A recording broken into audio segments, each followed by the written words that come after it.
बिस्मिल्लाहिर्रहमानिर्रहीम। बोलते कालम के साथ मैं आमिर रज़ा खान। और एक तरफ हम खुशियाँ मना रहे हैं कि मुज़ाकरात के बिल्कुल करीब पहुँच गए हैं ईरान और अमेरिका, और शायद आने वाले चंद घंटों में ये मुज़ाकरात हो जाए। लेकिन CBS क्या न्यूज़ दे रहा है? अमेरिकन TV है जो कि BBC का पार्टनर टेलीविज़न है, उसने खबर दी है कि डोनाल्ड ट्रंप तेज़ी के साथ ईरान पर हमलों की तैयारी कर रहे हैं।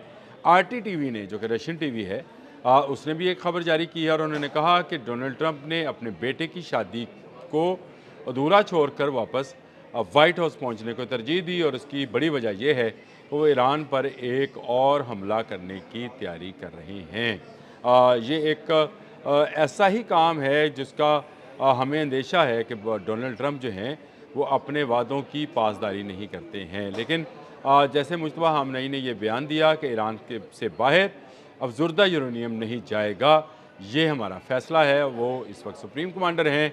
उसके बाद से डोनाल्ड ट्रंप में इज़तरारी कफ़ियत जो है वो पाई जाती है।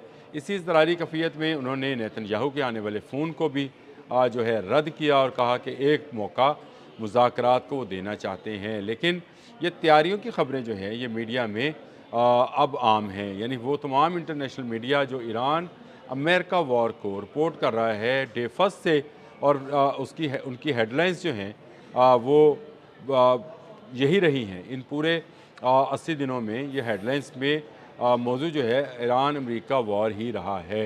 और एक मरतबा भी ये हेडलाइन से बाहर नहीं गया, जैसे अल जज़ीरा है, RT है, JP है यानी यरूशलेम पोस्ट है।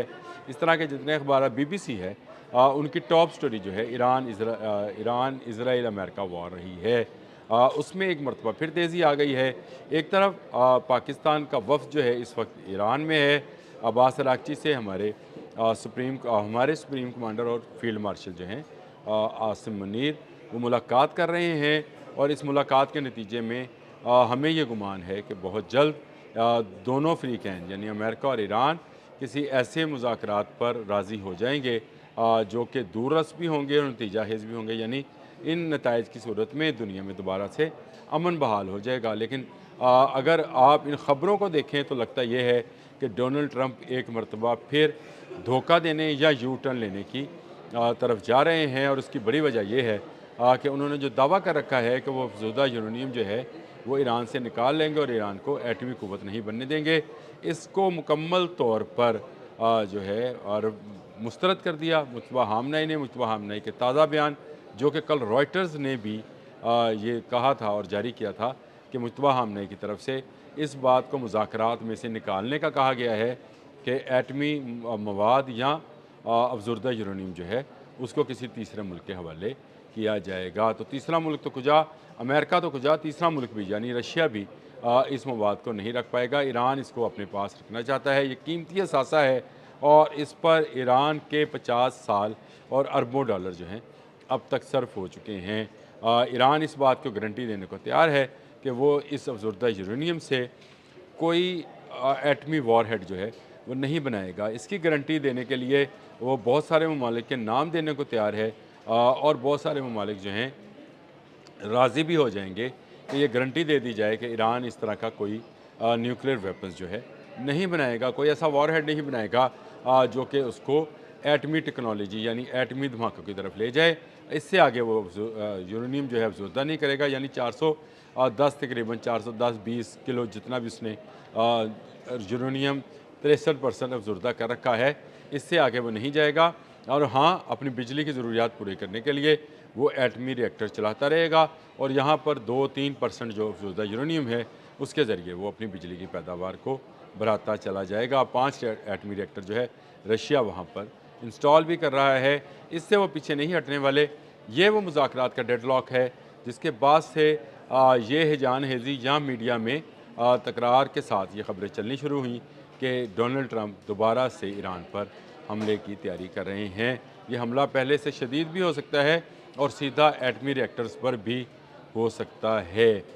यही चाहते हैं बेंजामिन नेतन्याहू जो कि इज़राइली वज़ीर आज़म हैं। उनके मुंह में हाक वो चाहते हैं कि ईरान का ख़ात्मा कर दिया जाए ताकि वो आराम से बैठकर वो केक जो कि मिडल ईस्ट की सूरत में उसके सामने बिछा पड़ा है उसको टुकड़ों टुकड़ों में काट कर खाता रहे। ये वो प्लान है जिसमें मैंने आपको एक पिछले व्लॉग में, सिर्फ एक दिन पहले के व्लॉग में ये बात कही थी कि ईरान ने अगर अपना एटमी असासे या एटमी अफज़ोदा यूरेनियम जो है उसको सरेंडर किया तो समझे कि ईरान जो है निहत्ता हो गया। और ईरान का निहत्ते होने का मतलब ये है कि फिर उस पर चाहे इसराइल हमला करे, चाहे मुत्तहिदा अरब अमारात या अमेरिका, उसको उसकी मौजूदा हैसियत में कोई बचा नहीं पाएगा। यानी उसके वो जो इस वक्त सिस्टम ऑफ गवर्नमेंट है या पासदारानी इनकलाब का एक सिस्टम है या सुप्रीम कमांडर वाला सिलसिला है और एक असम्बली है, इसको बदल दिया जाएगा। उसमें चाहे फिर बादशाहत लाई जाए, अहमद-ए-निजाद जैसा बंदा लेके आया जाए, कोई भी आ जाए, फिर उसमें ये नहीं हो सकता कि ये सिस्टम ऑफ गवर्नमेंट जो है ये बरकरार रहे। ये सिस्टम ऑफ गवर्नमेंट जो है ये टूट जाएगा और इसके टूटने की सूरत में ईरान जो है बिखर भी सकता है।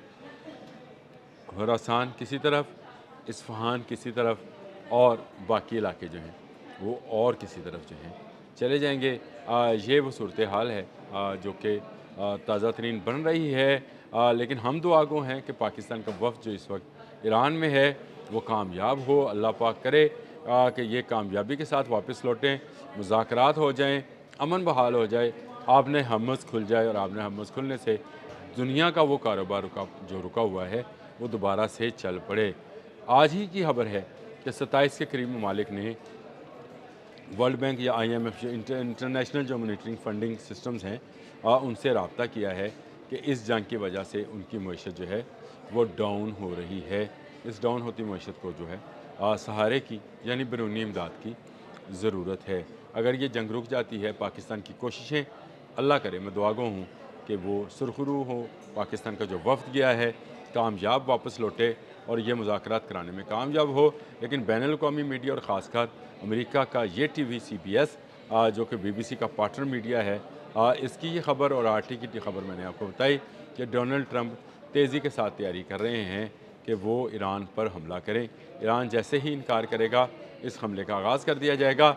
लेकिन मसला ये है कि ईरान इसका पलटकर बड़ा भारी जवाब देने वाला है और ये जवाब ऐसा होगा जो मिडल ईस्ट और इसराइल को भुगतना पड़ेगा किसी न किसी तौर पर। अमेरिका भी इसको भुगतेगा।